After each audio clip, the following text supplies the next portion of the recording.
okay. The Marie McCormick from Friends of the Rouge. We're talking about quinoa.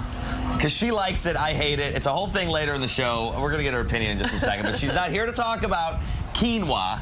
She's here to talk about planting and about how now is the right time, the wrong time. Is it the right time? Well, it's the right time and the wrong time. It's a great time to start prepping your beds for spring planting. But just kind of quell the itch to go out there and chop down all your dead and down like shrubs and you know, all the stuff that's been overwintering in your garden. Wait, we do want to cut that stuff down? Not yet. Oh, I seriously was going to do that this weekend. You're telling me to wait? Yes, wait, because Mother's Day is like the good rule of thumb. You want to wait for at least 10 days, consecutive days that are at 50 degrees or above. We're not there. We're not there yet. I can tell you we're not there yet. Although I'm wearing a t-shirt and you're wearing a suit. Yes. We're not quite there yet. I know. So, okay, 10 days at 50 degrees or more consistently, and right now we're in the up and down phase. Yeah. But it feels so nice, like you just want to do something. You want to get outside and do something. What can you do? Totally. So you can go out and you can weed. So yesterday I spent an hour in the garden. It was glorious and so like enriching for my soul. You can describe yourself a yard bag. I don't use gloves. I like the soil under my fingernails, but if you're into gloves, there's gloves here, maybe if you're doing some prickly work, but you can totally weed. You can prep and plan for your garden. So, you know, if you're going to be building out a vegetable garden, or even if you're thinking about maybe doing a rain garden or a pollinator garden. That's what I was going to talk to you about, was the rain garden. Like, now's a good time to get that all set up. And that's a specific thing. Tell people what that is. So a rain garden is a type of garden that collects all the water, kind of like in a shallow pool, and it absorbs that water in place. So it's basically free water.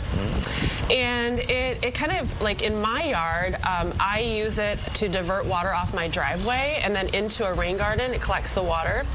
And so it solves flooding problems. It provides free water, and it's a space where you can use native plants to encourage habitat for our beautiful pollinators, our bees, our butterflies, our hummingbirds, which we love to see in our garden in the spring. I'm going to ask you a question. I don't want you to get mad at me, okay? Because I know that at Friends of the Rouge, you guys like to take a very natural, organic approach.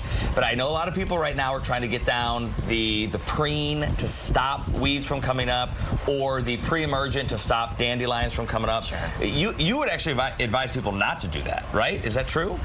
Well, you know, there are natural alternatives. You can also reduce the number of applications. But for me, I have a bug problem. One of my pine trees is kind of weeping sap. And so I actually just do deep root injections instead of foliar spray. Okay.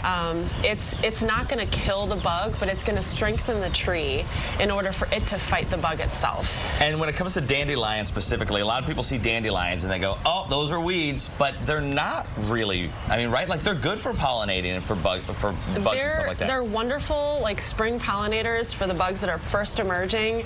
You can eat them. You can make dandelion wine out of them. One of our staff members does it. They do not. She totally does. Sally. She makes dandelion wine. Is it good?